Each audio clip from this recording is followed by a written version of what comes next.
வணக்கம் மக்களே, எல்லாம் எப்படி இருக்கீங்க? நல்லா இருக்கீங்களா? ஸ்ரீ சக்தி மீடியாவிலேருந்து வனிதா.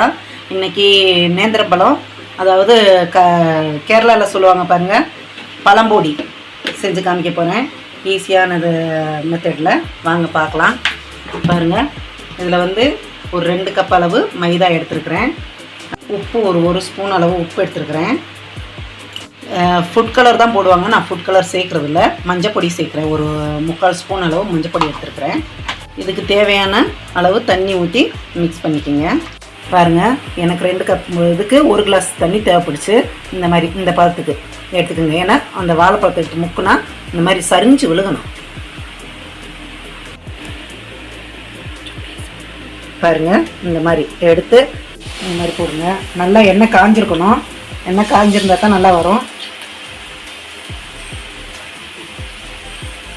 பாருங்கள்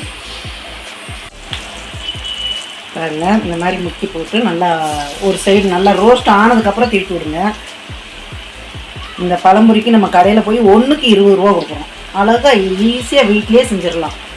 60 ரூபா கொடுத்து வாங்கிட்டு வந்தோம்னா குடும்பத்தில் இருக்கிறவங்க அத்தனை பேரும் சாப்பிட்றலாம். பாருங்கள், ஒரு சைடு நல்லா ரோஸ்ட் ஆகிருக்கு. இப்போ திருப்பி விட்டுருக்குறேன். இன்னொரு சைடு ரோஸ்ட் ஆகும். திரும்பி ஒரு திருப்பி விடுங்க. ஏன்னா ஃபஸ்ட்டு போடுறது எப்பயுமே கொஞ்சம் ஹார்டாக இருக்கிற மாதிரி இருக்கும்.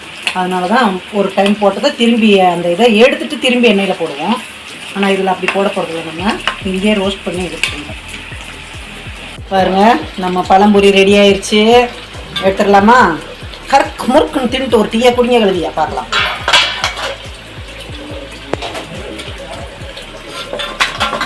பாருங்கள்,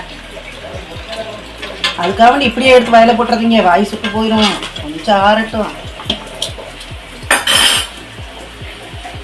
எல்லாம் வீட்டில் செஞ்சு பாருங்கள். கமெண்ட் பாக்ஸில் கமெண்ட் போடுங்க, ஷேர் பண்ணுங்கள், சப்ஸ்கிரைப் பண்ணுங்கள், லைக் பண்ணுங்கள். எல்லாருமே எல்லாம் ஈவினிங் ஸ்நாக்ஸ் சாப்பிட்டு நல்லா இருங்க.